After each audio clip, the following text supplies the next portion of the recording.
Mzigo unaanzia jangwani ambapo tunamwona mtoto mdogo akirandaranda huku akitafuna kucha zake. Alikuwa akimtafuta mama yake. Kilomita chache kutoka pale kuna gari inajongea maeneo yale. Kisha tunamwona jamaa mmoja hivi anaitwa Wyndham.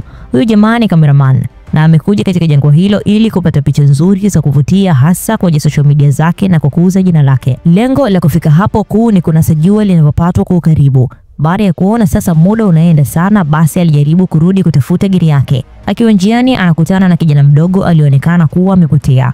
Wyndham kwa huruma yake akawa tayari kusaidia, lakini kijana akawa anampitisha katika njia za ajabu ambazo kwa madai yake alisema kwamba ndipo familia yake ilipo. Wyndham alijaribu kuwa mkarimu sana kwa kijana yule, lakini aliishiwa kupuuzwa kabisa na kuachwa mataa. Jamaa alijikuta ameachwa eneo ambalo hana msaada kabisa na giza lilikuwa tayari lishaanza kutanda.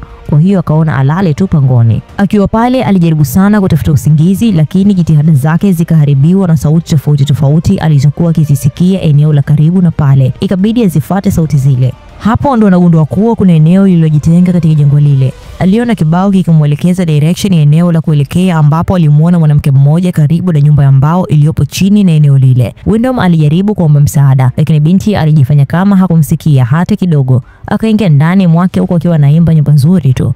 Wyndham aliona ngazi za chuma zinazoelekea chini uelekeo wa nyumba ile, hivyo akazifuata. Hata hivyo ngazi ziliishia njiani. Kwa hiyo alipata msaada wa kamba ya kawaida tu mpaka kufanikiwa kushuka chini kabisa. Wyndham akaanza kuchunguza kwa uoga, akaelekea mlangoni kugonga lakini hakujibiwa.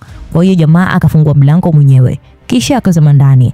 Binti alimsalimia kwa utaratibu na kumkaribisha vyema kana kwamba alikuwa anangojea ujio wake. Kisha alimkaribisha chakula cha usiku. Japokuwa jamaa aligoma kabisa kula chochote, lakini binti alimlazimisha anywe walau hata supu ili mradi awe sawa. Wyndham alimshukuru kwa huduma yake na ukarimu wake, lakini alikuwa na maswali mengi sana ya kujiuliza. Aliuliza ni kwa nini anaishi katika mazingira ya ajabu vile, na akamwongelea kijana aliyekutana naye jioni ya siku hiyo. Binti alikuwa anaitwa Elina.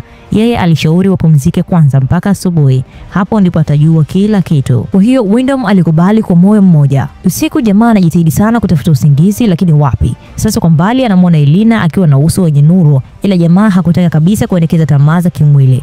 Asubuhi akakusanya vitu vyake na kuondoka, akiamini kwamba ataiona njia nyumbani. Cha ajabu alishindwa kabisa kuiona ile kamba ya ziada iliyomshusha usiku uliopita. Ubaya ni kwamba bila ile kamba huwezi kabisa kuweka matangazi ili mradi kukupandisha juu kabisa. Wyndham ikabidi arudi tena ndani ya nyumba ile na kuanza kupiga picha. Alipiga picha michoro yote na vyote ambavyo vilikuwa vikimzunguka, vikiwa vimezingirwa na ukimya wa hali ya juu, huku ukikumbushwa kuhusiana na kifo kwa muonekano wake tu. Akiwa pale sasa anamuona Elina anatengeneza paa la nyumba yake. Hivyo Wyndham akasogea kumsaidia huku akimuuliza kuhusu mtoto aliyemuona, lakini Elina alionyesha kutokujua na kutokuelewa chochote katika yale ambayo yanaongelewa pale. Jamaa akaanza kuona kama haelewi kabisa ile mazingira, hasa Elina mwenyewe. Akaona apande kilima mwenyewe huku akiomba msaada, lakini amekosa kabisa msaada. Elina akaomba Wyndham atoe nguo zake ili mradi akazifue, akidai kwamba hawezi kurudi nyumbani akiwa mchafu namna ile. Jamaa hakuwa na chaguo zaidi ya kukubali tu.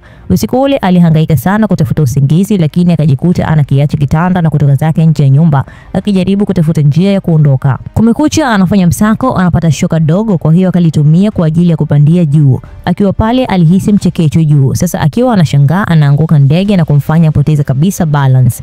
Wyndham anapata fahamu yupo katika giza nene, huku mguu wake ukiwa umejeruhiwa na shoka lake mwenyewe. Kwa hiyo akabaki analia tu. Amekuja Elina na kumsaidia, lakini hakujibu maswali yake kuhusu mtoto aliyemuona bondeni. Siku kadhaa zikapita huku Wyndham akiwa hajitambui kabisa, sio anaingia wala kutoka. Hali iliyompa mashaka kujua kwamba alimuona yule mtoto kweli ama ni mawenge yake tu. Aliinuka na kutaka majibu ya moja kwa moja kutoka kwa Elina kuhusiana na mtoto ambaye alimuona yeye, lakini binti alifanya kama vile hajui chochote kile. Aliomba abaki pale na yeye na kwamba atafanya kila awezalo kumpatia huduma bora, lakini Wyndham hakutaka hayo. Jamaa alitaka arudi nyumbani kwake akaendelee na kazi zake. Alikataa msaada wowote kutoka kwa Elina. Alibaki anatazama mguu wake ambapo anagundua kwamba utachukua muda mrefu sana mpaka kupona. Ghafla akasikia sauti kutoka juu. Hapo anamwona kijana wa makamu akiwa na binti mdogo. Alijaribu kumwomba msaada kama atafanikiwa kumletea kamba nzuri ili mradi aweze kuondoka eneo lile. Kijana aliahidi kwamba atamletea kamba, kwa hiyo awe na uvumilivu tu. Kabla hajaondoka, kijana aliuliza swali la ajabu kidogo. Aliuliza ni rangi ipi pendwa kwake, na Wyndham akajibu ni rangi nyekundu. Aliwaambia waweze kufanya haraka ili mradi aweze kuondoka eneo lile arudi kufanya kazi zake. Alitazama waleti yake kama atawapa chochote wakishampatia msaada. Baada ya muda kidogo anarushiwa kamba na kijana fulani hivi. Kisha akamtaka ajikaze vizuri kwa kamba ile ili mradi waweze kumsaidia kumvuta. Alifuata kila walichomweleza na wao walijaribu kumvuta, lakini walipofika katikati tu kamba ile ikakwama. Alilia kuomba msaada lakini hapakuwa na kumsaidia. Hivyo akabaki ananing'inia mpaka akazimia. Lakini aliporudisha fahamu alimuona kijana anamcheka kwa kebeki mno. Baadhi ya vijana wakasogea kwa pamoja kutoka bondeni wakiwa katika mpangilio, yani ni kama ndugu wa pamoja hivi. Walivaa nguo ambazo walichukua kutoka kwa watu wengine na walionekana wa ajabu kidogo. Wakaanza kumpandisha na kumsogeza karibu na miamba, hali iliyopelekea jamaa kuomba msaada kutoka kwa Elina. Anatoka Elina na kuwasema na kuwafukuza eneo lile, hali iliyopelekea Wyndham kuzimia kutokana na heka alizopitia. Anazinduka anajikuta kitandani na kila akijaribu kuinuka anaona uzito kichwani. Aliinuka na kufanya Elina ajiulize wapi jamaa anaelekea. Wakati huo jamaa alikuwa tayari kufanya lolote ili mradi tu aweze kuondoka eneo lile. Elina ikabidi amwambie kwamba wale watoto hawana makazi maalum na ndio maana wamejikusanya pale jangwani. Wyndham aligundua kuwa akiwa pale watoto wamesogea juu ya bonde na kutazama hali ilivyo. Kumekucha, Wyndham anamwona Elina anamwachilia huru ndege aliyekuwa anamfuga. Kisha akampatia nguo ambazo hakujua wapi zilipotokea. Hata hivyo hakuuliza kabisa juu ya nguo zile. Siku zilizidi kukatika. Siku hiyo Wyndham alipata wazo la kupanda bustani yake ndogo karibu na bonde, lakini pale wanashushiwa vyakula, vinywaji na baadhi ya mahitaji. Lile lilimshangaza sana Wyndham, kwa maana hapakuwa kabisa na duka eneo lolote la karibu na hakuelewa kabisa tabia zao. Yani wanamlisha na kumkebehi, yani alikuwa haelewi kabisa lengo lao. Elina aliwatetea na mambo yakawa shwari kwao. Ukaribu wa Elina na Wyndham ulitawala katika eneo lilo lililojaa ukimya. Usiku mmoja alijaribu kumuuliza swali lakini waliingiliwa na vilio vya watoto. Elina alimshauri asiwe anafuatilia lolote kuhusu watoto huko nje. Jamaa ametoka nje anakutana na mtu amevaa hovyo na alikuwa wa ajabu sana. Alijaribu kumshambulia kisha akapotea pasipojulikana. Wyndham akataka majibu ya lile swala kwa Elina kuhusu watoto wale. Kwa nini wako pale na kwa nini aishi katika eneo lile? Lakini Elina alibaki kimya tu na kushindwa kusema ukweli kabisa. Kwa ukimya wa muda mrefu ukafanya usiku ule Elina aumalize na Wyndham pamoja. Siku kadhaa zimepita na mti katika bustani ulianza kumea. Akaja kijana mwenye kofia kwa upendo aliahidi kwamba atamletea soda. Aliporudisha uso wake kwenye bustani yake aliona pete. Akaona aulize vizuri tu ili mradi aweze kufahamu juu ya pete ile kwa Elina. Elina alimwambia kwamba alishawahi kuwa na familia hapo zamani na alikuwa akitegemea mtoto, lakini kwa sasa hivi pia anategemea mtoto na yeye, yani anategemea kuwa mama, lakini kuna mambo anayoona kama vile hayatakuwa sawa hivi. Wyndham akaona kama analetea utani hivi, yani kama vile ishakuwa noma. Akasema kwamba yeye hawezi kuwa na mtoto na mtu ambaye hamfahamu vizuri, lakini hakuwa na chaguo zaidi ya kukubali tu. Asubuhi anatoka anaona bustani yake imeharibiwa vibaya sana. Kwa hiyo Elina akasogea kumsaidia na kumfariji, na hilo lilimpa faraja Wyndham. Siku zilizidi kusogea na Wyndham alifanya mazoezi huko Elina akiendelea kufanya shughuli zake za nyumbani. Siku inafuata kijana mwenye kofia akasogea tena na kumuuliza Wyndham maswali mengi mno. Wyndham alimwambia Elina kwamba ni mjamzito na anahitaji amtafutie msaada wa daktari kwa maana hakuna facilities nzuri. Wyndham aliomba kijana amletee kamba nzito kwa sababu anahitaji aende na familia yake mjini ili mradi aweze kuwalea huko. Kijana aliahidi kwamba atamsaidia, lakini pale kitumbua kinaingia mchanga. Baadaye Wyndham anamwambia Elina kwamba mtoto wake atasoma na atakuwa na akili pia, ataishi katika maisha tofauti.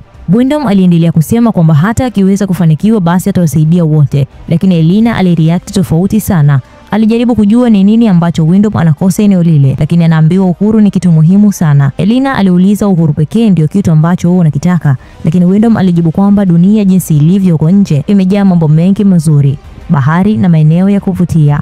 Elina hakuelewa. Hivyo Wyndham aliongelea vyakula vizuri, lakini alimwambia kwamba mama wa Elina alisema jangwani kuna vitu vya tofauti na vizuri. Wyndham alifuata kamera yake na kumuonyesha picha, lakini alivutiwa zaidi na video zilizokuwa ndani ya kamera ile zenye muziki na za kuvutia. Usiku anaota ndoto mbaya. Anaona sura za watoto zikimkebeki mtu fulani hivi. Asubuhi anasikia sauti kutoka msaada na haraka sana anatoka nje kushuhudia. Anatoka anamwona yule kijana mwenye kofia amewekwa ndani ya 18 huku vijana wengine wakicheka tu. Elina alijikuta analia na kusema kwamba ndugu hawaumizani namna ile. Alimlaumu Wyndham kwa kumsababishia matatizo mtoto wake. Hivyo alimzimisha kabisa. Anakuja kuzinduka anajikuta ndani ya selo. Licha kuomba sana msamaha, lakini Elina hakuwa kabisa na muda kumuelewa. Alimpa chakula kama mnyama, huku watoto wake wakisogea kutazama tu. Siku moja alimwona mwanamke amesogea bondeni hapo na alionekana sio kabisa wa eneo lile. Alijitahidi kutafuta njia ya kuongea naye, akiogopa kupiga kelele labda zitamwamsha Elina. Binti alimuelezea na aliahidi kwamba atamfanyia kila liwezekanalo kuweza kumsaidia. Aliamini kwamba binti atarudi kumsaidia. Wyndham alibaki mtulivu akitazama binti mjamzito Elina akifanya kazi ngumu za nyumbani. Ghafla akasikia kelele na kwa mbali alimwona binti yule mgeni tayari ameshakamatwa. Walimsogeza mpaka eneo lile kisha wakamuua mbele ya Wyndham. Siku zikapita na Wyndham alibaki bila msaada. Akabaki akishuhudia mila za ajabu alizofanya Elina na watoto wake. Siku moja alimwambia Elina kwamba yuko tayari kuishi pamoja naye ili waweze kumlea mtoto wao kama familia. Aliapa kwamba atamfundisha mtoto wao kila kitu kizuri na atakuwa mtoto bora, na hilo ndilo chaguo lake. Kusikia neno chaguo, Elina alicheka sana. Alidai kwamba hajawahi kuwa na chaguo katika maisha yake. Amekuwa kama mbegu iliyopeperushwa na upepo, na huyo mtoto ni wa kwake peke yake tu. Hatimaye siku ya kujifungua imefika. Elina amepiga sana kelele. Alijitahidi sana kusogea mpaka kwenye jela ndogo na kuomba msaada kwa Wyndham, kitu ambacho hajawahi kabisa kufanya katika mimba zake zote. Alimfungulia Wyndham na akatoka katika jela ile ndogo na alifanya kila awezalo kuweza kumsaidia. Watoto walisimama juu ya kilima wakitazama yanayoendelea. Hafla Wyndham anaona ngazi imefika mpaka chini, lakini alishindwa kuondoka. Aliamua kubaki na Elina akiamini kwamba anamzalia mtoto yeye. Pale mwezi unapatwa na mtoto anazaliwa kipindi cha kupatwa kwa mwezi. Wyndham alimbeba mtoto wake kwa muda mfupi, alimbusu kwa furaha. Kisha Elina alimuomba ampatie mtoto na aliahidi kwamba atamlisha na kumlinda mpaka atakapokuwa mama mpya.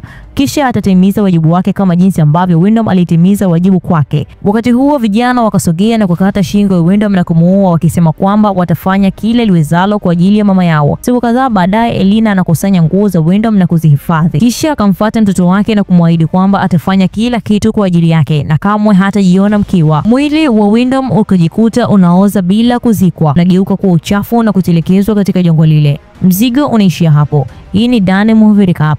Mimi ni Queen Africa. Till next time, ciao.